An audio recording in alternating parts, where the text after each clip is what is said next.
Hello everyone, I am Dr. Vandana Gupta, Assistant Professor in NIT Greater Noida. Today I am going to talk about the topic structure and type of argument. It is the most important topic in logical reasoning. So first of all, argument. What is argument? Argument is a statement or it is a set of statement that you use in order to try to convince the people that your opinion about something is right. So, argument is a claim defended with reason. To say that something is true, you have to give many explanation or statement. These statements are argument. So, first of all, now statement. A statement is a sentence which can be true or false. Some sentences cannot be statement, such as close the door, how old are you? These are the sentences which cannot be true or false. Now move on to the next part of the argument, that is structure of argument.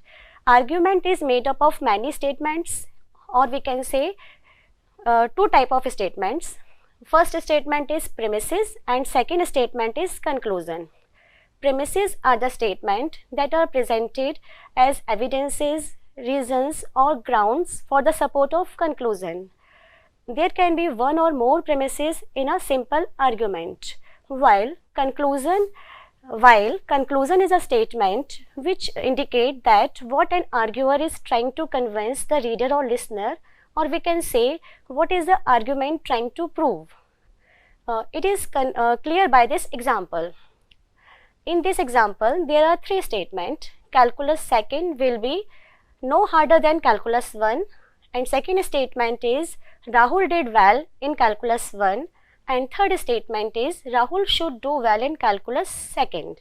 Here the third statement is conclusion and the other two statements are premises. Premises are the reason offered for believing that conclusion is true. In these statements, the first two sentences directly support the conclusion. So this is an argument. So argument attempts to draw a tension between premises and conclusion. This is another example of argument. Public libraries should be funded in every community because they provide learning resources for all ages and provide safe space for people to read, study and gather. This is an argument. In this argument, it is very clear that public libraries should be funded in every community. It is the conclusion, and the other sentences which support this conclusion are premises. So premise 1 is they provide learning resources for all ages, and the second premise is they provide safe spaces for people to read, study and gather. So I think argument is clear now. Now types of premises. Premises are also of two types, explicit premise and implicit premise. Explicit premise is directly mentioned or directly stated as a part of argument, while implicit premises is not stated directly but arguer assume that other will know it. For example, trees are beautiful thing. In this statement, this is a explicit premise because it is directly stated in the argument, and conclusion is we should plant tree. But if we see carefully this argument, there is one hidden premise also, which is we should plant beautiful thing because everyone loves beautiful things. It is not stated in the argument, but it is implicit premise. In the same way, we can define the types of conclusion. Conclusion are also of two types, explicit conclusion or implicit conclusion. Explicit conclusion is very clear, directly stated by the speaker during the course of his communication, while implicit conclusion is not directly stated, while it is not stated directly, but in the member of the audience are allowed to draw their own conclusion from the evidence and or argument presented in the persuasive speech. It is clear by seeing this example. There are two cases. In first case, the employee said to his boss, "If you don't give me a pay rise, I will leave." This is very clear, explicit conclusion of the argument. But in the second case, employee said to his boss, if you don't show more appreciation, I will review my option. He is not directly saying that he will leave job if he will not get pay rise. So it is a implicit premise. So I think it is clear what is explicit or what is implicit conclusion. Now move on to the next part of the argument, that is the structure of argument. Argument is of two types, deductive or inductive. Deductive argument is a logic construction with two or more premises and a simple or single conclusion, where if the premises are true, conclusion must also be true. Yeah, or we can say, if one accepts the truth of the premises, one cannot doubt the conclusion. One cannot doubt the truth of the conclusion. For example, if we see in this example, all dogs have 4 legs. This is the true premise. And second premise is John's pet is a dog. It is also a true premise. On the basis of true premise, we conclude John's pet has 4 legs. This is a true premise, true conclusion. So it is a deductive argument. So deductive argument are those arguments in which premises are true, conclusion must also be true. Definitely, surely, certainly conclusion will be true if premises are true. Deductive argument is either valid or invalid. In valid argument, it is not possible that conclusion is false even the premises are true. Or we can say, if all the premises true, conclusion also has to be true. We can see in this example also, all human beings are mortal. This is true. Everyone is mortal. Ramesh is a human being. It is also true. Both premises are true. So conclusion is also true. Ramesh is mortal. In the second case, invalid argument. Invalid argument are those arguments in which conclusion may be false even premises are true. Or we can say conclusion logically does not support the premises even if the premises are true. We can see in this example also, all cats have fur. It is true premise. This animal has fur. It is also true premise.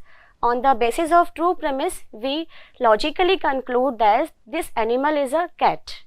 But this conclusion does not practically follow the true premises. Just because an animal has fur, it doesn't mean that this animal is a cat. So, this conclusion is invalid because it goes beyond what the premises support. Now, valid argument is also of two types, sound argument and unsound argument. Sound argument is an argument that is valid and all of its premises are true. It means if the premises are true, definitely conclusion will be true. In this example, all whales are mammal. It is true premise. And second premise, killer whale is a whale. It is also true. So conclusion is true. Therefore, killer whale is a mammal. Premises are true, conclusion is true. It is a valid argument as well as sound argument. But in other case, unsound argument are those arguments in which we have given a false premise. If we given false premise, then conclusion may be true or may be false. If it may be possible, it will logically follow the premises, but it is not practically follow. We can see in this example, all men are married. This is a false premise. And second premise, some doctors are not married. It is a true premise. On the basis of true premise, we logically found that some doctors are not men. This conclusion is logically follow the two premises, but it is not practically true. So it is unsound argument. So unsound argument is that which has false premise or which is invalid. So now it is clear and I will explain finally. Deductive argument is of two types, valid or invalid. If premises are true, then conclusion is also true. This is valid argument. If premises are false, then conclusion may be true or may be false. it is invalid argument. Valid argument is also of two types, sound argument or unsound argument. If all the premises are true, then it is sound argument. If there is a one untrue premise or false premise, then it is called unsound premises, unsound argument, or it is invalid argument also. Okay. Now move to the next part of the argument, which is inductive argument. Inductive argument in which the truth of the premise is supposed to prove that conclusion is probably true, not certainly true. It means if one accepts the truth of the premises, one can doubt the truth of the conclusion. Conclusion may be true, may be false. It is not sure, 100% not surety is given in the inductive argument. For example, there is a premise, every time I eat peanuts, I get rash. It is my observation. I observe this many times.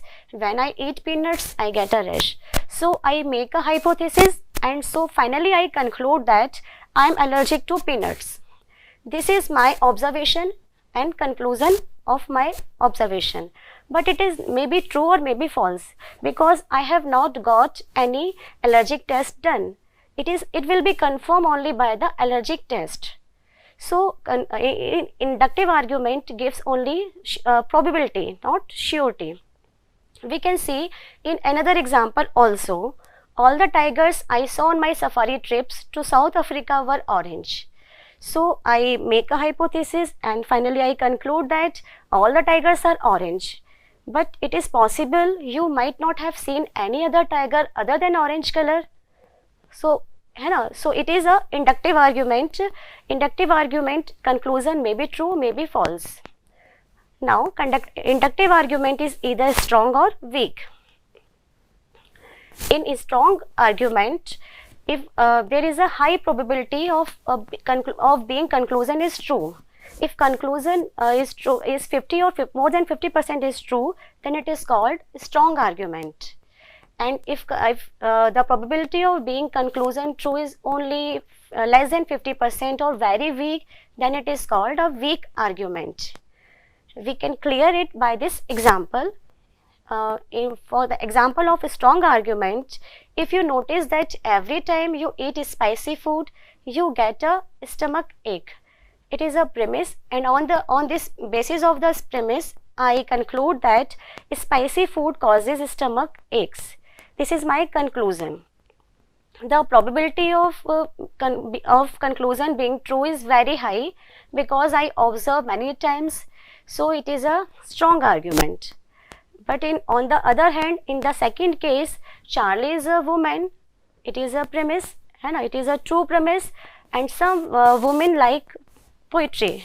It also true premise, but on the basis of these two premises, I conclude that Charlie likes poetry. This conclusion is not very much clear, or we can say the probability of being conclusion is true is very low, so it is a weak argument. In simple words, if probability of conclusion being true is high, then it is strong argument, and if a probability of conclusion being weak, then it is a very low or very less, then it is a weak argument. Okay, a strong argument or weak argument are also of two types, cogent or uncogent. Cogent argument is that in which both the premises are probably true and conclusion is also may be true, high probability of being true. Just for example, Patrick was born in North America, it is true premise. Patrick was not born in Mexico, it is also true premise. So on the basis of these two premises, I conclude it is quite probable that Patrick was born in the USA. So it is highly probable, so it is a strong argument as well as cogent inductive argument.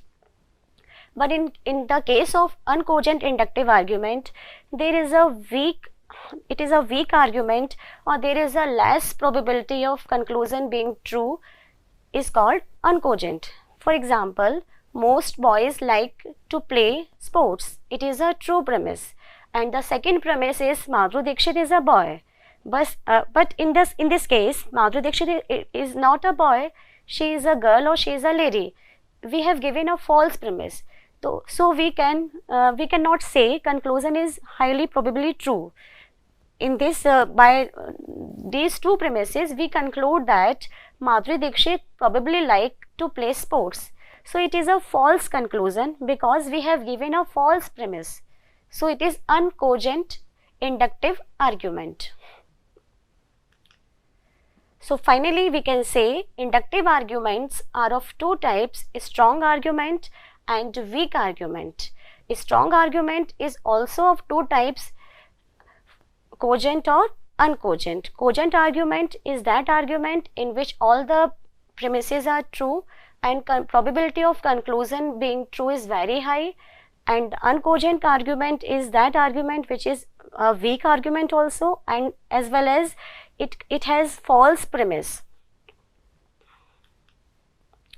So finally, we can sum up the argument by the following chart. Argument is of two types. First of all, what is argument? Argument is a group of statements which you use to verify your statement. The argument is of two types: deductive argument and inductive argument.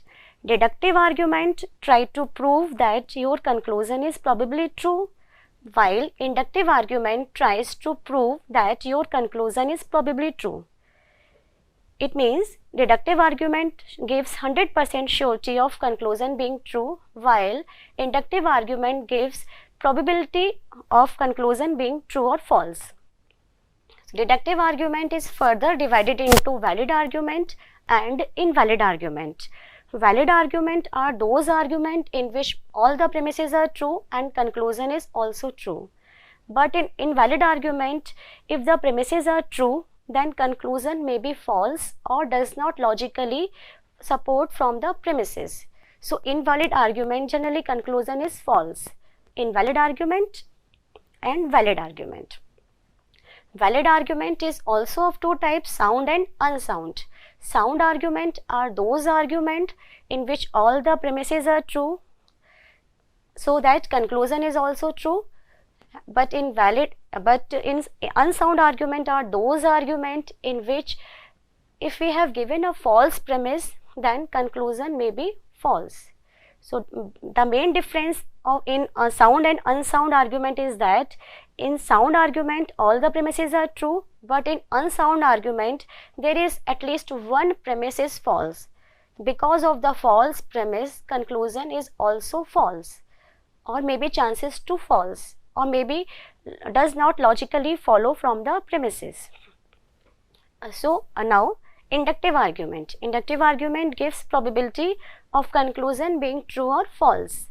Inductive argument is also of two types in the same way: strong and weak. Strong inductive argument is that argument which has high probability of conclusion being true, and weak argument is that argument which contains low probability of conclusion being true. Strong is also divided into cogent and uncogent. In the same way, just like sound argument, all the premises are true, so your argument is inductive argument, strong argument and cogent. If all the premises are true, then probability of conclusion being true is very high, and it is a strong argument as well as cogent argument. In uncogent argument, there is a false premise or there is a weak argument. So because of the weak or false premise, conclusion is also false, or we can say the chances of conclusion being low is very high. So it is the argument chart. It is very important for exam purpose.